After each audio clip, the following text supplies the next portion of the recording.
think society puts expectations on women that are really quite unreasonable. They need to be this incredible parent, and mother, and they also need to be incredible at their career. And by the way, they also need to look 20 years younger than they really are. It's just kind of crazy.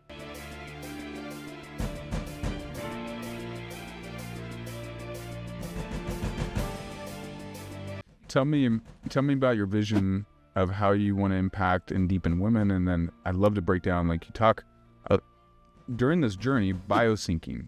Yes. And your biohacking went a lot deeper because you're like, I got to reverse engineer how I got to this place and so I don't ever go back is what I pick up on.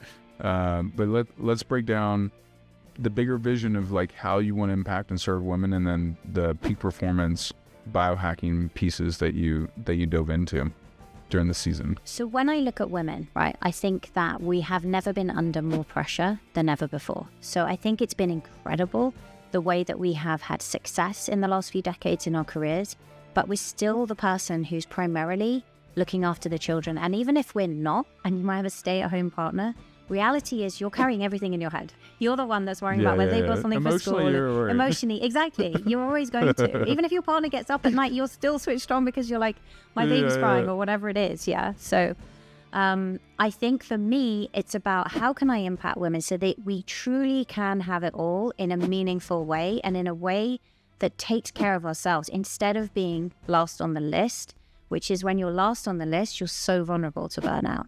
And I think that we just so easily beat ourselves up. I think society puts expectations on women that are really quite unreasonable. They need to be this incredible parent, and mother, and they also need to be incredible at their career. And by the way, they also need to look 20 years younger than they really are. It's just kind of crazy. A sexual vixen in the bedroom all the time, even if they're 40 or 50 or exactly. What's different about women's recovery and women's like biohacking that's different than men? Because I've seen some other stuff like women should approach intermittent fasting differently or different elements that I don't think we have enough respect for the differences between our hormones, our nervous systems, how they operate differently.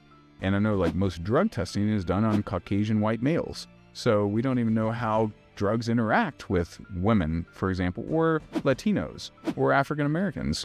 But when you think about coaching your women, what do you do differently than you would do if you're coaching a man? Or where are some of the cultural mistakes around this peak performance and health optimization that are really geared towards men, but not sensitive to women? Yeah.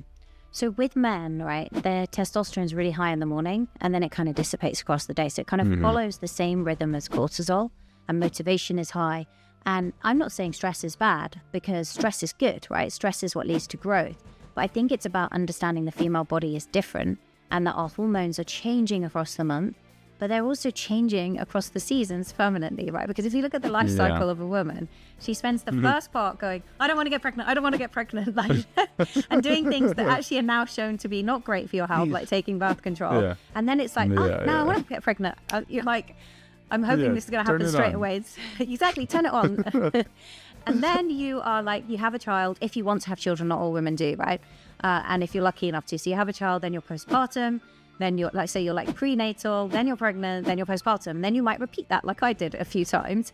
And then you kind of come out of that and you think, things are calming down, the family's under control. And then, hey, you hit perimenopause and now there's all this disruption again. And then it's menopause, postmenopause, right? So it's very, very different for women, I think. And we need to embrace that, our female physiology, and understand how do we work with it so that we can have high performance and optimal hormonal health at the same time. Okay. And so when you think about women optimizing hormonal health, should they get, hormone tested regularly? Should they consider testosterone or progesterone treatments as often as men? Because it's popular for men, but it doesn't seem to be as well known for women, for example, at least in the States. Yeah, I think it's growing now, and I think that all men and women, right, should be tested. Ideally, and no one really tells you this, test early on in your 20s when you're in your prime, so you know your baseline, and then you can go, okay, this is like kind of quite a lot lower than it used to be, rather than waiting and then you have no baseline.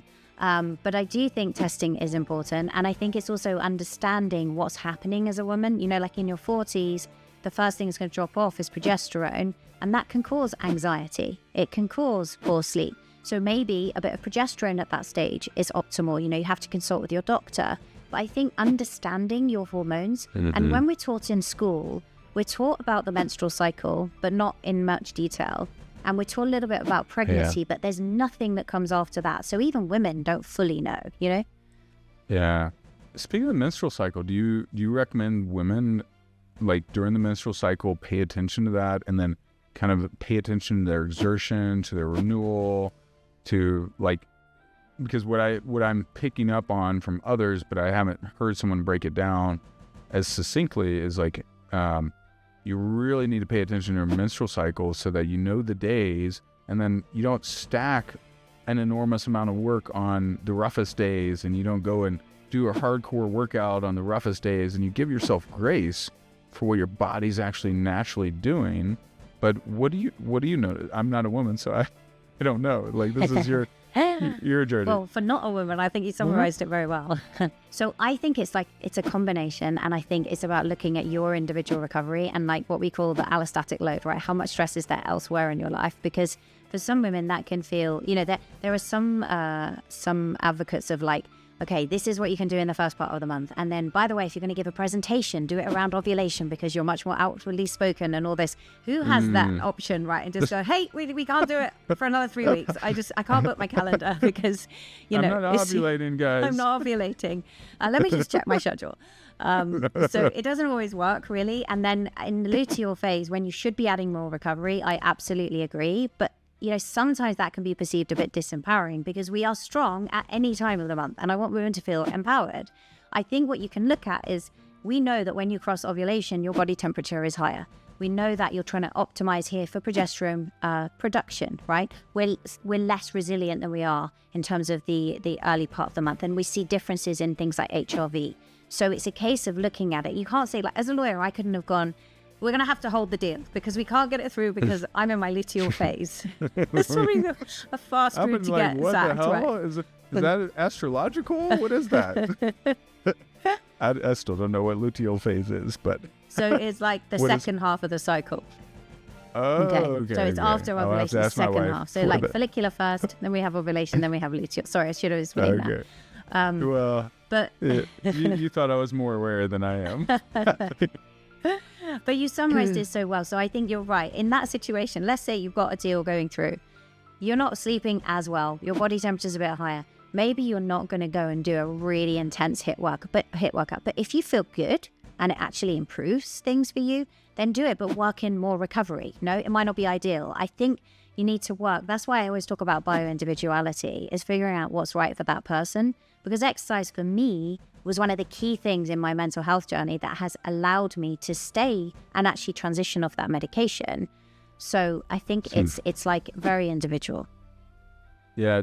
Tell me about your process with some of the women that you coach and that you mentor. Like, how do you help them navigate this? Like, walk me through the whole process. You know, you talked about biosyncing, HRV. Do you have, like, how do you assess and identify your bio-individuality and all the things? I'd love to understand, because this is newer to me for the female side. Yeah. And I coach a lot of women, so I need to learn more. I love that. So essentially, there's some things, right, that you could genetically test, or you can take questionnaires, like what's your sleep chronotype? And some of it's behavioral, but I think also we see evidence, right? Matthew Walker talks about this. There are early morning types. So I think the more in sync you can be with your own rhythms. And part of that is the menstrual cycle if you're in your menstruating years, and understanding, you know, that resiliency across the menstrual cycle. We use heart rate variability as a metric because you don't have to constantly look at labs, which are just giving you like a snapshot on that day. What we can look at is how's it changing and intraday? What's your capacity look like? And are you building adaptive reserve? And so we will take measurements with a ECG grade medical device. And then in between those measurements, people might be tracking with an Aura or a Whoop strap. So it's in the background monitoring their data overnight.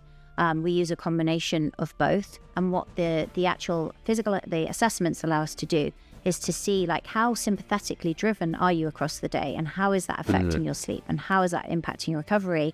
And then how can we introduce micro recoveries? Like, what is it for you that puts you into that deep relaxation state. Is it a nature walk? Is it some breath work? Is it meditation? Or is it on different days it's going to be something different? Do you see what I mean? And that's the really bio-individual component. That's one thing I see a lot in both men and women right now is we need a lot more focus in recovery, especially us as Americans. Like, and then women have a different parameter of, I'm not going to say blanketly, but like paying attention to your body. Everyone's different. But also I think there's, in your life cycle of the month, what's happening. And I wish it's one thing I do a lot of work with my clients, even as we were talking to another corporate attorney that I'm coaching. She was so on the edge of burnout and she wasn't aware of it. The medicine kicks in, boom, she realizes, hey, I'm really tired. My body finally has space to speak and it has equal voice right now. It was like she's been suppressing the voice of her body. But I'm curious, what do you do for your own recovery? Like what's Angela's recovery stack look like? We talk about supplement stacks and we talk about all our fancy devices, but what's your recovery stack look like for optimal performance? Yeah, I'll explain that. What's really interesting with that I think you were talking about how her body was speaking. I just want to pick up on something there. Is that I think as women, because from a very young age you have a menstrual cycle and you might get period pain and you get these things, you're taught to just carry on regardless, right? And then as a mother you have to do that, and I think it's so easy to just keep going, I'll be fine, and just keep carry on. And that's maybe why we see high rates of burnout in women, because we're also juggling so many things. For me, I still have to kind of discipline myself to do recovery. That's why I say it's always like all of us are a work in progress. Some of the things that I like to do, so exercise is a daily for me, but again, that balance has to be right? So, because you can overtrain. So some of it has to be more like recovery style exercise, which are the days that I'm not so much of a fan of because I like pushing myself, but they're in there and I make sure they're there. Meditation is a good one, but then also I find present moment attention and not constantly like flitting and task switching, so that I can be present, and making sure that I create like transitions between what I'm doing so that I can bring the energy I want to in one situation, and if it requires a different energy, I've got that. So these sort of micro recoveries to me are like gold. They're really, really important. Biohacking wise, one of the things that I love doing at the moment is like meditating with my brain tap and like a red light therapy mask on. And then also this device called Flex Beam, which is a red light therapy device that you can put anywhere. So I put it in the center, so it's kind of on the vagus nerve and it creates this lovely warm feeling, and I'll meditate or do some breath work. Makes you feel quite floaty. So, and these things are like 10 minutes long. Do you know what I mean? They're easy to fit in, but they make a world of difference. Love it.